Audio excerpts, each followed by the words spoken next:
Hey, Deep Thinky here. I'm here to talk to you today about the one thing that is taboo among all graduating high school students about a year after graduating. So what am I talking about? You attended your high school graduating ceremony. You've gone to a strip club with your mates. And you partied with your friends like it was 1999.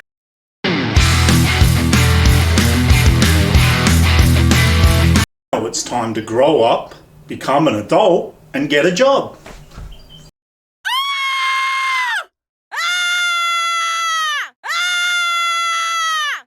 Entering the job market can be hard.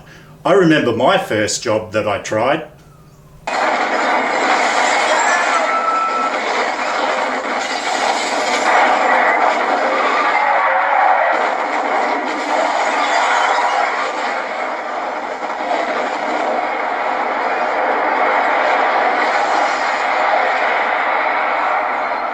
Yeah, as you can imagine, my first job didn't exactly go to plan. So where did I go from here? Luckily, some brilliant guy invented Rob's Realistic Resume Builder. And after much research, it was discovered that there is two areas of creating a successful resume. The first area is what we call the skills and knowledge area. And a lot of people do focus on that. But then the second area is called the access area. Now, a lot of people don't understand the importance of what an access area is on a resume. So a lot of people just don't focus on it when trying to enter the job market. If you don't focus on your access area of the resume, it can lead to disaster when job hunting. So what is the first thing on the list? Well, the first one is pretty simple. The first thing is to go and get your car license. Easy, right?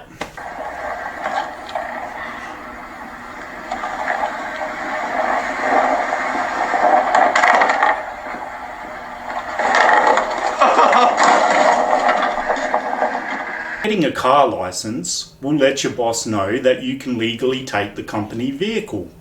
However, just because you're a licensed driver, it doesn't mean you're not an idiot on the road. That's something altogether different. Number 2 on the list, getting your forklift license. A forklift license will look excellent on the resume, and if your boss ever needs something moved using a forklift license, he's going to come straight to you to perform that task because he knows that you're already licensed. And number 3 on our list, the big one, the white card. Now, what is a white card?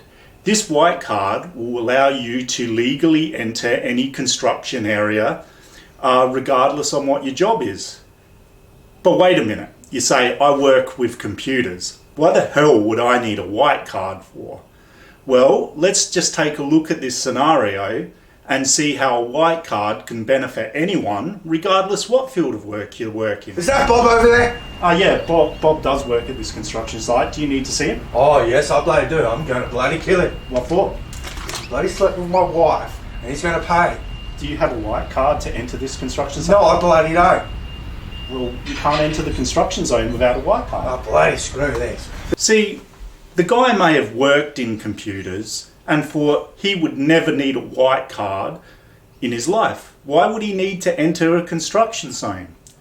Well, let's take a look at the scene redone up if this computer expert had a white card. Is that Bob over there? Yeah, Bob does work at this construction site. Do you need to see him at all? Oh, bloody, I'm going to bloody kill him. Ugh. You're going to kill Bob? Oh, of course, he slept with my wife last night. Do you have a white card to enter this construction site? Oh, yes, I do, actually. Oh, well, that's all right. If you've got a white card, you can legally enter this construction site and kill Bob. Is that Bob over? See how differently the scene played out. The guy never thought he would need a white card, but since he did have a white card, he could enter the construction site legally and, kill Bob for sleeping with his wife. Of course, killing Bob for sleeping with his wife is a whole different matter altogether. So that's a legal story for another day. But what's next on the list is number 4, and that's called the Responsible Service of Alcohol certificate. This will get you into any area within the job market involving alcohol. It will instantly qualify you for it. Number 5 on our list is the Working with Height certificate. This job will allow you to get into any areas of construction that involves high working, window cleaning, skydiving, military positions, or any other job that allows you to get higher. Number 6 on our list is the radio license. This will look excellent on the resume and will tell any employee that you're fully qualified to operate a radio. This job can be used ambulance drivers, police officers, security guards, or even emergency services. So having a radio license will instantly qualify you to do a lot of jobs even before you start looking for jobs on your job hunting. Number 7 on our list is the old first aid certificate. Now this will tell your boss that you can immediately handle any medical emergency that requires first aid. So if you've got some angry guy coming on site trying to kill Bob but fails and only injures him, then your boss is going to know that they can rely on you to handle that situation. Number 8 on our list is the old food hygiene certificate. Now, if you move into any area that involves food, hospitality, or something different, this is actually a legal requirement. So it'd be good to have this certificate even before you start job hunting. Number 9 on our list is a national police certificate. Now, a lot of people don't have this sort of certificate before starting job hunting, and it can lead to disaster. You need to legally have one of these to do almost any job. There are certain jobs that you don't need a national police certificate for, but this usually involves something illegal. So let's take a look at them. There are a few jobs that I mentioned that you don't need a national police certificate for, and some of those jobs are bank robber, supervillain. What are these freaks? How do they know how to fight like this? Drug lord, evil genius, You stop it! You could have made them sick! hitman, or human trafficker. If you choose a career in any of these fields, you don't need a national police clearance to do it. But these things might end you up in jail if you follow these paths. Number 10 on our list is working with children's police clearances. Now this one's an essential one. You do need this with pretty much any job that you get. Let's just say you're a police officer going undercover in a preschool, and then you might have to deal with kids while on that undercover assignment. Shut up! Shut up! Shut up! Most people don't know this, but even a pizza delivery driver technically needs a working with children's police clearance. 11 on our list. This one's the last one. This one's called a working with vulnerable people's police clearance. Now, you may think, well, I'm an electrician. Why would I need a working with vulnerable people's police clearance? Well, I had a friend once who was a fully qualified electrician and he had a job to do. It was working at a disabled school where they needed electronics fixed. But he couldn't take it because he didn't have a working with vulnerable people's police clearance. So when considering what jobs you're going for, don't underestimate this, because even if your job doesn't seem related to working with vulnerable people or disabled people, you just might find yourself in a situation where you need these clearances. And if you have these clearances, even before you start job hunting, your boss is immediately going to know that you can go into these sorts of areas without an issue. So let's go through the list. Number 1, getting your car license. Number 2, forklift license. Number 3, getting a white card. Number 4, responsible service of alcohol certificate. And number 5, working with at height certificate. Number 6, radio license. Number 7, the first aid certificate. Number 8, the food and safety course. Number 9, a national police clearance. And number 10, a working with children's police clearance. And the last and not least, number 11, working with vulnerable people's police clearance. All these things are essential to have on your resume, even before you start looking for a job. Okay, so now we've been through the list on the things that you need before job hunting. What should your resume look like when constructing it? Well, this is what the first page should look like. There should be just a short little list of your skills, knowledge, past experiences on one side, and then there should be like a little list of the access area on the other side. And in the access area, you don't need to keep it long. You don't need to make it long. You just need to keep it short. Just mention you got your car license, forklift, white card, working at heights, and all the things that I've mentioned on the list here. And this is just going to stick out to the employer. It's going to grab their attention, and then they're going to think, hey, this guy is all ready to go. He's got access to every part of employment, and regardless what field this person's going to be in, this person is just going to be set with everything when it comes to the legal side of any employment. So regardless if you think you need these licenses and qualifications or not, you actually do. The job market is pretty complex these days, and you do need these things even before you start job hunting.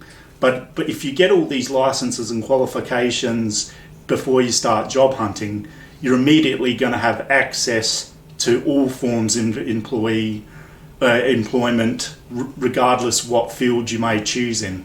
And a lot of these things are legal. Okay, so now that we've discussed what should be on the list, now is the time to talk about where you get these licenses and qualifications and how much they cost. Now, the car license, a lot of people get a car license. It's pretty self-explanatory. So we'll skip over that. But the other stuff on the list, the forklift license, the white card, working at heights, the food hygiene, first aid, responsible service of alcohol, and radio license. These licenses and qualifications can usually be gotten at your local trade school. You just sort of have to look up, do a little bit of your own research and just find out where the trade school is or where you can obtain these licenses. Now, these licenses do cost a bit of money. A lot of them cost around about the $80 mark. They're about 1 or 2 days courses. So it's not going to put you out too much. But here is a trade school in Adelaide, and just look up the trade school in your general area. Now let's talk about the police clearances. The police clearances is usually about $79, and they can be picked up at your local police station. They normally take about maybe a week or 2 to come through, but they are well worth it. And then the working with children's police clearance and the working with vulnerable police clearance can be obtained at this address or phone number, and you just have to apply online, and away you go. So you might say, hang on, wait a minute. all these certificates and courses are going to cost me money, and it is true. They nothing comes free. But if you've just finished high school and you qualify for Centrelink, you know, there is a simple solution to not having the money. It's just dump it on your employment agency, in your employment consultant. Everyone will give an agency, and you can just dump the bill on them. So always think job agency, just dump the bill on them. Everything's all good. And the employment agencies and employment consultants do actually have to give you these things, because as an Australian citizen, you're entitled to these things. It's not an unreasonable thing to request every single thing on the list and then get them to pay for it. And then, you know, if you are in a situation where maybe your parents earn too much and then you find that you're not eligible for Centrelink, it really is worth the effort to maybe try and get a couple of $100 together to get all these things. Maybe try and get a loan, just do whatever you can to try and save up a bit of money to get all these things organised before you even start job hunting. So yeah, if you are in that sort of situation, it's still worth the effort to get, you know, a few $100s to get all these things and really make your prospects of jobs, you know, getting a job better. I'm Deep Thinky. Thanks for watching my video. If you like, give us a thumbs up. I'll see you in the next video. Alright, bye.